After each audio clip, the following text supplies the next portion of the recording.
Welcome to wish full ಅಡುಗೆ ಮನೆ. ಇವಾಗ ಹಸಿ ಬಟಾಣಿಕಲ್ ಸೀಸನ್ ನಡೀತಾ ಇದೆ ಅಲ್ವಾ, ನಾನು ಅದನ್ನೇ ಬಿಡಿಸ್ಬಿಟ್ಟು ಡೀಪ್ ಫ್ರೀಸಲ್ಲಿ ಇಟ್ಟಿದ್ದೆ. ಆ ಥರ ಮಾಡೋದ್ರಿಂದ ಎಷ್ಟು ದಿನ ಬೇಕಾದರೂ ನಮ್ಮ ಬಟಾಣಿ ಫ್ರೆಶ್ ಆಗೇ ಇರುತ್ತೆ. ನೋಡಿ, ಇದೇ ಹಸಿ ಬಟಾಣಿಯಿಂದ ಒಂದು ಸೂಪರ್ ಆಗಿರೋ ರೆಸಿಪಿ ಮಾಡೋಣ. ಒಂದೇ ಥರ ತಿಂದು ತಿಂದು ಬೇಜಾರಾಗಿತ್ತಲ್ಲ, ನೋಡಿ ಒಂದು ಹೊಸ ರೆಸಿಪಿನ ಹೇಗೆ ಮಾಡೋದು ಅಂತ ತೋರಿಸ್ತೀನಿ, ನೋಡೋಣ ಬನ್ನಿ. ನೋಡಿ, ಮೊದಲಿಗೆ ಒಂದು ಮಿಕ್ಸಿ ಜಾರ್ ತಗೊಂಡಿದ್ದೀನಿ. ಅದಕ್ಕೇನೆ ಒಂದು 2 ಟೊಮೊಟೊನ ಕಟ್ ಮಾಡಿ ಹಾಕೊಬೇಕು. ನಾವು ಇದನ್ನ ಸಣ್ಣದಾಗಿ ಪೇಸ್ಟ್ ಮಾಡ್ಕೊಂಡು ಬರಬೇಕು. ನೋಡಿ, ಇವಾಗ ಇಷ್ಟೇ ಉಪ್ಪು ಹಾಕೊಂಡಿದ್ದೀನಿ, ನಾನು ಜಾಸ್ತಿ ಉಪ್ಪು ಹಾಕಿಲ್ಲ. ಇಷ್ಟು ಹಾಕಿ ಪೇಸ್ಟ್ ಮಾಡ್ಕೊಂಡು ಬರೋಣ. ನೋಡಿ, ಇಷ್ಟು ಸಣ್ಣದಾಗಿ ರುಬ್ಕೊಂಡ್ ಬಂದಿದ್ದೀನಿ. ಆದಷ್ಟು ಸಣ್ಣದಾಗಿ ರುಬ್ಕೊಬೇಕು. ನೆಕ್ಸ್ಟ್ ಏನ್ ಮಾಡೋದು ನೋಡೋಣ ಬನ್ನಿ. ನೋಡಿ, ಒಂದು ಬೇಸನ್ ತಗೊಂಡಿದ್ದೀನಿ. ಒಂದು ಸಣ್ಣ ಬೌಲ್ ಆಗುವಷ್ಟು ಗೋಧಿ ಹಿಟ್ಟನ್ನ ತಗೊಂಡಿದ್ದೀನಿ. ಒಂದು 2 ರಿಂದ 3 ಸ್ಪೂನ್ ಆಗುವಷ್ಟು ಚಿರೋಟಿ ರವೆನ ತಗೊಂಡಿದ್ದೀನಿ. ನಾನು ಇದಕ್ಕೇನೆ ಸ್ವಲ್ಪ ಸಕ್ಕರೆನ ಹಾಕೊಳ್ತಾ ಇದ್ದೀನಿ. ರುಚಿಗೆ ಸ್ವಲ್ಪ ಉಪ್ಪನ್ನು ಕೂಡ ಸೇರಿಸ್ಕೊಳ್ತಾ ಇದ್ದೀನಿ. ಒಂದು ಸ್ವಲ್ಪ ಎಳ್ಳನ್ನು ಕೂಡ ಸೇರಿಸ್ಕೊಂಡು ಚೆನ್ನಾಗಿ ಮಿಕ್ಸ್ ಮಾಡ್ಕೊಬೇಕು ನಾವು. ನೋಡಿ, ಈ ಥರ ಎಲ್ಲದೂ ಕೂಡ ನೀಟಾಗಿ ಮಿಕ್ಸ್ ಆಗಬೇಕು. ಸಕ್ಕರೆ ಉಪ್ಪು ಎಲ್ಲ ಹಾಕಿದೀವಲ್ಲ, ನಾವು ಮಾಡೋ ರೆಸಿಪಿ ತುಂಬ ಚೆನ್ನಾಗಿ ಬರುತ್ತೆ. ನಾವು ಸಕ್ಕರೆನ ಹಾಕ್ಲೇಬೇಕು, ಅವಾಗ ಕಲರ್ ಕೂಡ ಚೆನ್ನಾಗಿ ಬರುತ್ತೆ. ನಾವು ಅವಾಗಲೇ ಟೊಮೊಟೊನ ಮಿಕ್ಸಿ ಜಾರಲ್ಲಿ ಹಾಕೊಂಬಂದ್ವಲ್ಲ, ಅದನ್ನ ಇವಾಗ ಸೇರಿಸ್ಕೊಳ್ತಾ ಇದ್ದೀನಿ. ನಾವು ಇದನ್ನ ಜರಡಿ ಮಾಡ್ಕೊಬೇಕು. ಅವಾಗ ಅದರಲ್ಲಿರೋದು ದಪ್ಪ ದಪ್ಪಕ್ಕೆ ರುಬ್ಕೊಂಡಿದ್ರೆ ಅದು ನೀಟಾಗಿ ಬಿಡುತ್ತೆ. ನಾವು ಇದನ್ನ ನೀಟಾಗಿ ಸೋಸ್ಕೊಂಬರೋಣ. ನೋಡಿ, ಈ ಥರ ನೀಟಾಗಿ ನಾವು ರಸನ ತಕ್ಕೊಬೇಕು. ನೀವು ಇದ್ರ ಮೇಲ್ಗಡೆದು ವೇಸ್ಟ್ ಮಾಡದೇ ಇದ್ರೆ ರಸಂ ಮಾಡುವಾಗ ಅದನ್ನು ಕೂಡ ಸೇರಿಸ್ಕೊಬೋದು. ನೋಡಿ, ಇವಾಗ ತಕ್ಕೊಳ್ತಾ ಇದ್ದೀನಿ ನಾನು. ನೋಡಿ, ನಾವು ಇದಕ್ಕೆ ಎಕ್ಸ್ಟ್ರಾ ನೀರು ಹಾಕಿಲ್ಲ, ಇದ್ರಲ್ಲೇನೆ ಕಲ್ಸ್ಕೊಬೇಕು. ನಿಮಗೆ ನೀರು ಬೇಕನ್ಸಿದ್ರೆ ಹಾಕೊಬೋದು. ಮಕ್ಕಳು ಕಲರ್ ಬೇಕು ಅಂತ ಕೇಳ್ತಾರೆ. ನಾವು ಈ ಥರ ಎಲ್ಲ ಟೊಮೊಟೊ ಎಲ್ಲ ಹಾಕೊಟ್ರೆ, ಮಾಮೂಲು ಟೊಮೊಟೊ ತಿನ್ನಿ ಅಂದರೆ ತಿನ್ನಲ್ಲ, ಎತ್ತಿಡ್ತಾರಲ್ವ, ಆವಾಗ ಈ ಥರ ಮಾಡ್ಕೊಡ್ಬೋದು. ನೋಡಿ, ಇದನ್ನು ಚಪಾತಿ ಹಿಟ್ಟು ಮಾಡ್ತೀವಲ್ಲ, ಅದಕ್ಕೆ ನಾವು ಕಲ್ಸ್ಕೊಂಬರ್ಬೇಕು. ನೋಡಿ, ಈ ಥರ ಗಟ್ಟಿಗೆ ಕಲ್ಸ್ಕೊಬೇಕು. ಸ್ವಲ್ಪ ನಾವು ಮಾಮೂಲು ಪೂರಿ ಮಾಡುವಾಗ ಹೆಂಗೆ ಕಲ್ಸ್ಕೊತೀವೋ ಅದೇ ಥರ ಕಲ್ಸ್ಕೊಬೇಕು. ನೋಡಿ, ಈ ಥರ ಚೆನ್ನಾಗಿ ನಾದಿ ಕಲಿಸ್ಬಿಟ್ಟು ನೋಡಿ ಲಿಡ್ಡನ್ನು ಕ್ಲೋಸ್ ಮಾಡಿ ಪಕ್ಕಕ್ಕೆ ಇಟ್ಕೊಳ್ಳೋಣ. ನಾವಿವಾಗ ಆಲೂಗಡ್ಡೆನ 2 ಆಲೂಗಡ್ಡೆ ತಗೊಂಡಿದ್ದೀನಿ. ಪೀಲ್ ಮಾಡಿಬಿಟ್ಟು ಸಣ್ಣದಾಗಿ ಕಟ್ ಮಾಡಬೇಕು. ನಾನು ಈ ಥರ ಚೆನ್ನಾಗಿ ತೊಳೆದು ಒರೆಸ್ಕೊಂಡಿರೋ ಆಲೂಗಡ್ಡೆ ನೀಟಾಗಿ ಪೀಲ್ ಮಾಡ್ಕೊಂಡು ಬರ್ತೀನಿ. ನೋಡಿ, ಈ ಥರ ನಾನು ಪೀಲ್ ಮಾಡ್ಕೊಂಡಿದ್ದೀನಿ. ನೋಡಿ, ಇವಾಗ ಇದನ್ನು ನಾವು ಸಣ್ಣದಾಗಿ ಕಟ್ ಮಾಡ್ಕೊಬೇಕು. ನಾವು ಮಾಡೋ ರೆಸಿಪಿಗೆ ಇದು ತುಂಬಾ ಟೇಸ್ಟ್ ಕೊಡುತ್ತೆ. ನೋಡಿ, ಈ ಥರ ಸಣ್ಣದಾಗಿ ಕಟ್ ಮಾಡ್ಕೊಂಬರ್ಬೇಕು. ನೋಡಿ, ಈ ಥರ ಕಟ್ ಮಾಡ್ಕೊಬೇಕು. ನಾನು ಎಲ್ಲದನ್ನು ಅದೇ ಥರ ಕಟ್ ಮಾಡ್ಕೊಂಬರ್ತೀನಿ. ನೋಡಿ, ಎಲ್ಲದನ್ನು ಅದೇ ಥರ ಕಟ್ ಮಾಡ್ಕೊಂಡಿದ್ದೀನಲ್ವಾ, ಇದನ್ನು ನೀರೊಳಗಡೆ ಹಾಕಿಟ್ಕೊಳ್ಳೋಣ. ನಾವು ರೆಸಿಪಿ ಮಾಡೋವರ್ಗು ಹಾಗೇನೆ ಇರುತ್ತೆ, ಕಪ್ಪಾಗಲ್ಲ, ಫ್ರೆಶ್ ಆಗಿ ಅನಿಸ್ತಿರುತ್ತೆ. ಎಲ್ಲದನ್ನು ನೀರಲ್ಲಿ ಹಾಕಿ ಇಟ್ಕೊಂಡಿದ್ದೀನಿ. ನೆಕ್ಸ್ಟ್ ಏನು ಮಾಡೋದು ಅಂತ ನೋಡೋಣ ಬನ್ನಿ. ನೋಡಿ, ಒಂದು ಮಿಕ್ಸಿ ಜಾರಿಗೆ ಹಸಿ ಬಟಾಣಿ ತಗೊಂಡು ನೋಡಿ ಒಂದು ಸ್ವಲ್ಪ ಉಪ್ಪು ಕೂಡ ಹಾಕೊಳ್ತಾ ಇದ್ದೀನಿ. ಸ್ವಲ್ಪ ನೀರನ್ನು ಸೇರಿಸಿ ಗ್ರೈಂಡ್ ಮಾಡ್ಕೊಂಬರ್ಬೇಕು. ಸಣ್ಣದಾಗಿ ರುಬ್ಕೊಬೇಕು. ಈಗ ನಾನು ರುಬ್ಕೊಂಬರ್ತೀನಿ. ನೋಡಿ, ಈ ಥರ ಪೇಸ್ಟ್ ಮಾಡ್ಕೊಂಬರ್ಬೇಕು. ಈಗ ಇದನ್ನ ಪಕ್ಕಕ್ಕೆ ಇಟ್ಟು ನೆಕ್ಸ್ಟ್ ಏನು ಮಾಡೋದು ನೋಡೋಣ ಬನ್ನಿ. ನೋಡಿ, ಒಂದು ಪ್ಯಾನ್ನ ತಗೊಂಡಿದ್ದೀನಿ. ಇದಕ್ಕೆ ಎಣ್ಣೆನ ಸೇರಿಸ್ಕೊಳ್ತಿದ್ದೀನಿ. ಒಂದು 3 ಸ್ಪೂನ್ ಆಗುವಷ್ಟು ನಾನು ಎಣ್ಣೆನ ಸೇರಿಸ್ಕೊಂಡಿದ್ದೀನಿ. ನೋಡಿ, ಎಣ್ಣೆ ಸ್ವಲ್ಪ ಕಾದ್ಮೇಲೆ ನಾವು ಆಲೂಗಡ್ಡೆನ ನೀರಲ್ಲಿ ಹಾಕಿಟ್ಕೊಂಡಿದ್ವಲ್ಲ, ಅದನ್ನು ಇವಾಗ ಹಾಕ್ಕೊಬೇಕು. ನೋಡಿ, ನೀಟಾಗಿ ಫ್ರೈ ಆಡಿಸ್ಕೊಬೇಕು. ನಾನು ಆಲೂಗಡ್ಡೆನ ಚೆನ್ನಾಗಿ ಫ್ರೈ ಮಾಡ್ಕೊಬೇಕು.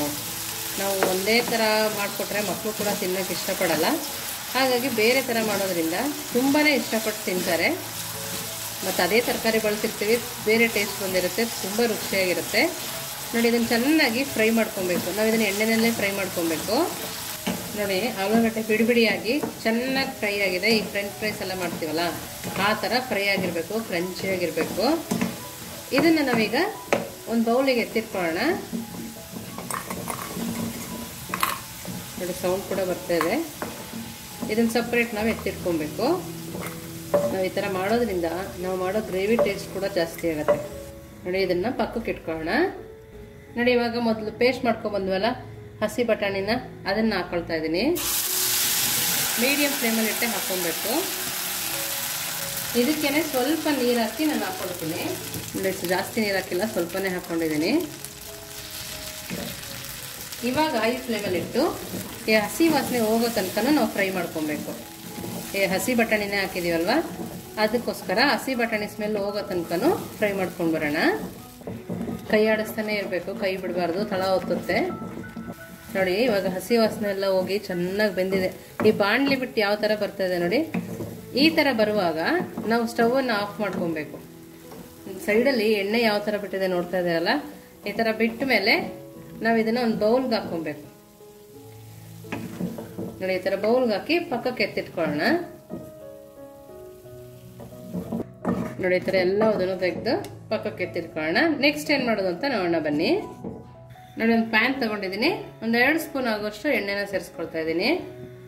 ಎಣ್ಣೆ ಚೆನ್ನಾಗಿ ಕಾಯಬೇಕು ನೋಡಿ. ಎಣ್ಣೆ ಕಾದ್ಮೇಲೆ ಸ್ವಲ್ಪ ಜೀರಿಗೆನ ಸೇರಿಸ್ಕೊಳ್ತಾ ಇದ್ದೀನಿ. ಹಾಗೇನೆ ಒಣಮೆಣಸಿನ್ಕಾಯಿ, ಸಣ್ಣದಾಗಿ ಕಟ್ ಮಾಡಿರೋ ಬೆಳ್ಳುಳ್ಳಿ, ಸಣ್ಣದಾಗಿ ಕಟ್ ಮಾಡಿರೋ ಶುಂಠಿ, ಹಸಿಮೆಣಸಿನ್ಕಾಯಿ ನೋಡಿ. ಇಷ್ಟನ್ನು ಹಾಕಿ ಒಂದ್ಸರಿ ಕೈ ಆಡಿಸ್ಕೊಬೇಕು.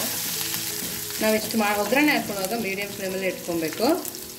ಇವಾಗ ಈರುಳ್ಳಿನ ಸೇರಿಸ್ಕೊಳ್ಳೋಣ. ಸಣ್ಣದಾಗಿ ಕಟ್ ಮಾಡಿರೋ ಒಂದೇ ಒಂದು ಈರುಳ್ಳಿನ ನಾನು ಹಾಕೊಳ್ತಾ ಇದ್ದೀನಿ. ಇಲ್ಲಿ ನಿಮಗೆ ಜಾಸ್ತಿ ಈರುಳ್ಳಿ ಬೇಕಂದ್ರೆ ಹಾಕೊಬೋದು. ನಾವು ಮಾಡ್ತಿರೋ ಕ್ವಾಂಟಿಟಿಗೆ ಇಷ್ಟು ಸಾಕಾಗುತ್ತೆ. ಈರುಳ್ಳಿ ಹಾಕಿ ಕೂಡ ಚೆನ್ನಾಗಿ ಫ್ರೈ ಮಾಡ್ಕೊಳ್ಳೋಣ, ಯಾಕೆಂದರೆ ಈರುಳ್ಳಿ ಹಸಿ ವಾಸನೆ ಕೂಡ ಹೋಗಬೇಕು ನೋಡಿ. ಇವಾಗ ಈರುಳ್ಳಿ ಚೆನ್ನಾಗಿ ಫ್ರೈ ಆಗಿದೆ. ಇವಾಗ ನಾನು 2 ಟೊಮೊಟೊನ ಸಣ್ಣದಾಗಿ ರುಬ್ಕೊಂಡ್ಬಂದಿದ್ದೆ, ಅದನ್ನು ಕೂಡ ಸೇರಿಸ್ಕೊಳ್ತಾ ಇದ್ದೀನಿ. ಟೊಮೊಟೊ ಹಸಿ ವಾಸನೆ ಹೋಗೋ ತನಕ ಕೂಡ ಫ್ರೈ ಮಾಡ್ಕೊಬೇಕು ನಾವು ನೋಡಿ. ಟೊಮೊಟೊ ಇಷ್ಟು ಬೆಂದಮೇಲೆ ಸ್ವಲ್ಪನೇ ಶುಂಠಿ ಬೆಳ್ಳುಳ್ಳಿ ಪೇಸ್ಟ್ ಹಾಕೋತಾ ಇದ್ದೀನಿ. ನಾನು ಶುಂಠಿ ಬೆಳ್ಳುಳ್ಳಿ ಕಟ್ ಮಾಡಿ ಹಾಕಿರೋದ್ರಿಂದ ಜಾಸ್ತಿ ಹಾಕಿಲ್ಲ. ಶುಂಠಿ ಬೆಳ್ಳುಳ್ಳಿ ಪೇಸ್ಟ್ ಹಸಿ ವಾಸನೆ ಕೂಡ ಹೋಗಬೇಕು ನೋಡಿ. ಟೊಮೊಟೊ ಕೂಡ ಎಷ್ಟು ಚೆನ್ನಾಗಿ ಎಣ್ಣೆ ಬಿಟ್ಟು ಬೇಯ್ತಾ ಇದೆ. ನಾವು ಇಷ್ಟು ಚೆನ್ನಾಗಿ ಬೇಯಿಸ್ಕೊಬೇಕು ನೋಡಿ. ಹಸಿ ಶುಂಠಿ ಹಾಕಿದ್ವಲ್ಲ, ಶುಂಠಿ ಬೆಳ್ಳುಳ್ಳಿ ಪೇಸ್ಟ್, ಅದ್ರದ್ದು ಹಸಿ ವಾಸನೆ ಹೋಗಿದೆ. ಟೊಮೊಟೊ ಕೂಡ ನೀಟಾಗಿ ಎಣ್ಣೆ ಬಿಟ್ಟು ಬೆಂದಿದ್ದಿಲ್ಲ. ಈ ಟೈಮಲ್ಲಿ ನಾವು ಮಸಾಲೆಗಳನ್ನ ಹಾಕೊಬೇಕು ನೋಡಿ. ಈ ಥರ ಎಣ್ಣೆ ಬಿಟ್ಟಿದೆಯಲ್ಲ, ಇವಾಗ ಸ್ವಲ್ಪ ಮಸಾಲೆಗಳನ್ನ ಸೇರಿಸ್ಕೊಳ್ಳೋಣ. ನಾನಿನ್ನೊಂದು ಅರ್ಧ ಸ್ಪೂನ್ ಆಗೋಷ್ಟು ಗರಂ ಮಸಾಲನ ಹಾಕೊಳ್ತಾ ಇದ್ದೀನಿ ನೋಡಿ. ಖಾರ ಪುಡಿ ಕೂಡ ಹಾಕೊಳ್ಳೋಣ. 1 ಸ್ಪೂನ್ ಆಗೋಷ್ಟು ಖಾರದ ಪುಡಿ ಇದೆ ಇದು. ಧನಿಯಾ ಪುಡಿ ಒಂದು ಅರ್ಧ ಸ್ಪೂನ್ ಆಗೋಷ್ಟಿದೆ. ಅರಿಶಿನ ಪುಡಿ ಕೂಡ ಹಾಕೊಳ್ತಾ ಇದ್ದೀನಿ. 1 ಸ್ಪೂನ್ ಆಗೋಷ್ಟು ಅರಿಶಿನ ಪುಡಿ ಇದೆ. ಕಲರ್ ಕೂಡ ತುಂಬ ಚೆನ್ನಾಗಿ ಬರುತ್ತೆ. ನಾವು ಲೋ ಫ್ಲೇಮಲ್ಲಿ ಇಟ್ಟೆ ಇದನ್ನ ಫ್ರೈ ಮಾಡ್ಕೊಬೇಕು, ಇಲ್ಲಾಂದರೆ ತಳ ಹಿಡಿಯೋ ಚಾನ್ಸಸ್ ಇರುತ್ತೆ ನೋಡಿ. ಇವಾಗ ಚೆನ್ನಾಗಿ ಫ್ರೈ ಆಗಿದೆ. ಇವಾಗ ನಾವು ಬಟಾಣಿ ಫ್ರೈ ಮಾಡಿ ಇಟ್ಕೊಂಡಿದ್ವಲ್ಲ ನೋಡಿ, ಇಷ್ಟು ಚೆನ್ನಾಗಿ ಎಣ್ಣೆ ಬಿಟ್ಟು ಫ್ರೈ ಆಗಿದೆ ಅದು. ಅದನ್ನ ಇವಾಗ ಸೇರಿಸ್ಕೊಳ್ತಾ ಇದ್ದೀನಿ. ಅದನ್ನು ಕೂಡ ಹಾಕಿ ನೀಟಾಗಿ ಫ್ರೈ ಮಾಡ್ಕೊಬೇಕು ನೋಡಿ. ಅದು ಹಾಕಿದ್ಮೇಲೆ ಅದೇ ಬಟ್ಲಲ್ಲಿ 1 ಬಟ್ಲ ಆಗೋಷ್ಟು ನಾನು ನೀರನ್ನ ಸೇರಿಸ್ಕೊಳ್ತಾ ಇದ್ದೀನಿ. ನಿಮಗೆ ಗ್ರೇವಿ ಜಾಸ್ತಿ ಬೇಕಂದ್ರೆ ನೀವಿನ್ನು ಸ್ವಲ್ಪ ನೀರನ್ನ ಹಾಕೋಬಹುದು ನೋಡಿ. ನೀರು ಹಾಕಿದ್ಮೇಲೆ ಚೆನ್ನಾಗಿ ಕೈ ಆಡಿಸ್ಕೊಬೇಕು. ಮೀಡಿಯಂ ಫ್ಲೇಮಲ್ಲಿ ಇಟ್ಕೊಬೇಕು ನಾವು ನೋಡಿ. ಇವಾಗ ನಾವು ಇಷ್ಟೋ ತನಕ ಸ್ವಲ್ಪ ಉಪ್ಪು ಹಾಕಿದ್ವಲ್ಲ, ರುಚಿ ನೋಡಿ ಇವಾಗ ಸ್ವಲ್ಪ ಉಪ್ಪನ್ನ ಸೇರಿಸ್ಕೊಳ್ತಾ ಇದ್ದೀನಿ ನೋಡಿ. ಇಷ್ಟನ್ನು ಹಾಕಿ ನೀಟಾಗಿ ಕೈ ಆಡಿಸ್ಕೊಬೇಕು. ಈ ಥರ ಕೈ ಆಡಿಸ್ಕೊಂಡು ಮೀಡಿಯಂ ಫ್ಲೇಮಲ್ಲಿ ಇಟ್ಟು 5 ರಿಂದ 10 ನಿಮಿಷ ಚೆನ್ನಾಗಿ ಕುದಿಸ್ಕೊಬೇಕು ನಾವು. ಈ ಕಲರ್ ಕೂಡ ನೋಡ್ತಾ ಇದ್ರೇ ಬಾಯಲ್ಲಿ ನೀರು ಬರ್ತದೆ, ಅಷ್ಟು ಚೆನ್ನಾಗಿದೆ. ತುಂಬಾನೇ ರುಚಿಯಾಗಿರುತ್ತೆ. ಮಕ್ಕಳು ಲಂಚ್ ಬಾಕ್ಸಿಗೆ, ಅಕಸ್ಮಾತ್ ಯಾವ್ದಾದ್ರು ಪಾರ್ಟಿ ಇದ್ರೂ ಕೂಡ ನಾವು ಈಸಿಯಾಗಿ ಮಾಡ್ಕೊಬೋದು. ಒಂದು 5 ನಿಮಿಷ ಕುದಿಸ್ಕೊಂಡ್ಬರ್ತೀನಿ ನೋಡಿ. ಇವಾಗ ಚೆನ್ನಾಗಿ ಕುದೀತಾ ಇದೆ. ನಾವು ಇದನ್ನ ನೀಟಾಗಿ ಮೇಲ್ಗಡೆ ಎಣ್ಣೆ ತೇಲುತ್ತಲ್ಲ ಅಲ್ಲೇ ತನಕ ನಾವು ಕುದಿಸ್ಕೊಬೇಕು. ನೋಡ್ತಾ ಇದ್ರೆ ಎಷ್ಟು ಚೆನ್ನಾಗಿ ಬಂದಿದೆ ಅಂತೇಳಿ ಗ್ರೇವಿ. ನಾವು ಈ ಟೈಮಲ್ಲಿ ಆಲೂಗಡ್ಡೆ ಫ್ರೈ ಮಾಡಿ ಇಟ್ಕೊಂಡ್ವಲ್ಲ ಅದನ್ನು ಕೂಡ ಸೇರಿಸ್ಕೊಬೇಕು ನೋಡಿ. ನೋಡೋಕ್ಕೆ ಗೊತ್ತಾಗ್ತದಲ್ಲ ಎಷ್ಟು ಚೆನ್ನಾಗಿದೆ ಅಂತೇಳಿ. ತುಂಬ ಸಿಂಪಲ್ ಆಗಿ ಬೇಗನೆ ಮಾಡ್ಕೊಬೋದು. ಮನೆಗೆ ಯಾರು ನೆಂಟರು ಬಂದರೆ ಅರ್ಜೆಂಟಲ್ಲಿ ನಾವು ಇದನ್ನು ರೆಡಿ ಮಾಡಿ ಕೊಟ್ಬಿಡ್ಬೋದು. ಒಂದು 5 ನಿಮಿಷ ಆಲೂಗಡ್ಡೆ ಹಾಕಿದ್ಮೇಲೆ ನಾವು ಕುದಿಸ್ಕೊಬೇಕು. ಮೀಡಿಯಂ ಫ್ಲೇಮಲ್ಲಿ ಇಟ್ಟೆ ಕುದಿಸ್ಕೊಂಬರೋಣ ನೋಡಿ. ಆಲೂಗಡ್ಡೆ ಹಾಕಿದ್ಮೇಲೆ ಒಂದು 5 ನಿಮಿಷ ಕುದಿಸ್ಕೊಂಡ್ರೆ ಸಾಕು. ಎಷ್ಟು ಚೆನ್ನಾಗಿ ಕಾಣಿಸ್ತಾ ಇದೆ. ಇವಾಗ ನಾವು ಹಾಲಿನ ಕೆನೆ ಇರುತ್ತಲ್ಲ ಅದನ್ನು ಚೆನ್ನಾಗಿ ಬೀಟ್ ಮಾಡಿ ಇವಾಗ ಸೇರಿಸ್ಕೊಳ್ತಾ ಇದ್ದೀನಿ. ನಾನು ಫ್ರೆಶ್ ಕ್ರೀಮು ಅದೇನು ಹಾಕ್ಕೊಳ್ತಾ ಇಲ್ಲ. ಫ್ರೆಶ್ ಕ್ರೀಮ್ ಹಾಕಿದ್ಮೇಲೆ ಸ್ವಲ್ಪ ಕಸೂರಿ ಮೇಥಿನ ಕೈಯಲ್ಲಿ ಕ್ರಷ್ ಮಾಡಿ ಹಾಕೊಬೇಕು. ಸ್ವಲ್ಪ ಕೊತ್ತಂಬರಿ ಸೊಪ್ಪು ಕೂಡ ಹಾಕೊಬೇಕು ನೋಡಿ. ಸ್ವಲ್ಪ ಕೊತ್ತಂಬರಿ ಸೊಪ್ಪು ಹಾಕಿದ್ಮೇಲೆ ನೀಟಾಗಿ ಕೈ ಆಡಿಸ್ಕೊಂಡ್ರೆ ನಮ್ಮ ಗ್ರೇವಿ ರೆಡಿ. ನೋಡ್ತಾ ಇದ್ದೀರಲ್ಲ ಎಷ್ಟು ಚೆನ್ನಾಗಿ ಕಾಣಿಸ್ತದೆ ಅಂತೇಳಿ. ಇವಾಗ ಸ್ಟವನ್ನು ಆಫ್ ಮಾಡ್ಕೊಳ್ತೀನಿ. ನೆಕ್ಸ್ಟ್ ಏನು ಮಾಡೋದು ಅಂತ ನೋಡೋಣ ಬನ್ನಿ ನೋಡಿ. ನಾವು ನೆನೆಯಕ್ಕೆ ಇಟ್ಟಿದ್ವಲ್ಲ ಅದು ಇವಾಗ ನೆಂದು ರೆಡಿಯಾಗಿದೆ. ಇನ್ನೊಂದ್ಸರಿ ಚೆನ್ನಾಗಿ ಮೆತ್ಕೊಳ್ಳೋಣ ನೋಡಿ. ಈ ಥರ ಚೆನ್ನಾಗಿ ಮೆತ್ಕೊಂಡು ನಾವು ಪೂರಿ ಮಾಡ್ತೀವಲ್ಲ ಆ ಸೈಜಿಗೆ ತಗೊಂಡು ರೌಂಡ್ ಮಾಡ್ಕೊಬೇಕು ನೋಡಿ. ಈ ಥರ ಉಂಡೆ ಮಾಡಿಕೊಂಡು ನಾವು ಪೂರಿ ಲಟ್ಟಿಸ್ದಂಗೆ ಲಟ್ಟಿಸ್ಕೊಂಬರೋಣ. ಸ್ವಲ್ಪ ಹಿಟ್ಟನ್ನು ಉದುರಿಸ್ಕೊಳ್ತಾ ಇದ್ದೀನಿ ನೋಡಿ. ಈ ಥರ ತುಂಬ ದಪ್ಪನೇ ಲಟ್ಟಿಸ್ಬಾರ್ದು, ತುಂಬ ಸಣ್ಣಗೂ ರೇಟಲ್ಲಿ ಲಟ್ಟಿಸ್ಬಾರ್ದು ನೋಡಿ. ಈ ಥರ ನಾನು ಲಟ್ಟಿಸ್ಕೊಂಡಿದ್ದೀನಿ ನೋಡಿ. ಇಷ್ಟು ತೆಳುಗೆ ನಾನು ಲಟ್ಟಿಸ್ಕೊಂಡಿದ್ದೀನಿ. ಇವಾಗ ನೆಕ್ಸ್ಟ್ ಏನು ಮಾಡೋದು ಅಂತ ನೋಡೋಣ ಬನ್ನಿ. ನೋಡಿ ಎಣ್ಣೆ ಕಾಯಕ್ಕೆ ಇಟ್ಕೊಂಡಿದ್ದೀನಿ. ಹೈ ಫ್ಲೇಮಲ್ಲೇ ಕಾಯಕ್ಕೆ ಇಟ್ಕೊಂಡಿದ್ದೀನಿ ನೋಡಿ. ಎಣ್ಣೆ ಕಾದ್ಮೇಲೆ ಇವಾಗ ಪೂರಿನ ಸೇರಿಸ್ಕೊಳ್ತಾ ಇದ್ದೀನಿ ನೋಡಿ. ಎಣ್ಣೆ ಚೆನ್ನಾಗಿ ಕಾಯ್ದಿರಬೇಕು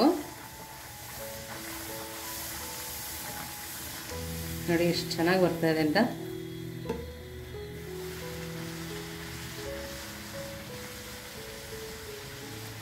ನೋಡಿ. ಈ ಥರ ನೀಟಾಗಿ ಎರಡು ಕಡೆನೂ ಬೇಯಿಸ್ಕೊಬೇಕು.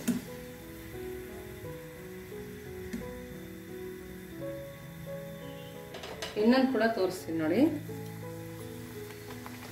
ನೀವು ಹಿಟ್ಟಾಕಿ ಹರ್ಕೊಳಕ್ಕೆ ಇಷ್ಟ ಇಲ್ಲ ಅಂದರೆ ಹಾಗೆ ಕೂಡ ನಾವು ಹರ್ಕೊಬೋದು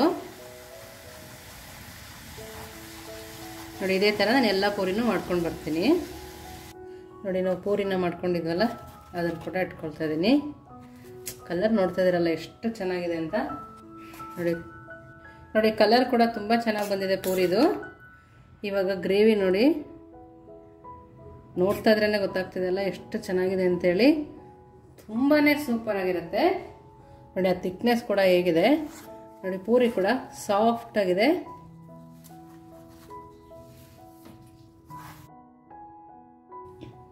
ನೋಡಿ. ಟೇಸ್ಟ್ ಮಾಡಿ ತಿಳ್ತೀನಿ. ನೀವು ಡಾಬಾದಲ್ಲೆಲ್ಲ ತಿಂದಿರ್ತೀರಲ್ಲ, ಡಾಬಾ ಹೋಟೆಲೆಲ್ಲ ಆ ಥರ ಟೇಸ್ಟ್ ಇದೆ. ತುಂಬಾ ಅದ್ಭುತವಾಗಿದೆ ರುಚಿ ಮಾತ್ರ.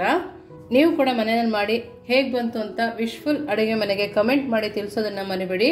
ನೀವು ಇನ್ನೂ ನಮ್ಮ ಚಾನಲ್ ಲೈಕ್ ಮಾಡಿಲ್ಲ ಅಂದರೆ ಲೈಕ್ ಮಾಡಿ, ಶೇರ್ ಮಾಡಿ, ಸಬ್ಸ್ಕ್ರೈಬ್ ಮಾಡಿ. ವಿಶ್ಫುಲ್ ಅಡುಗೆ ಮನೆಗೆ ಥ್ಯಾಂಕ್ ಯು.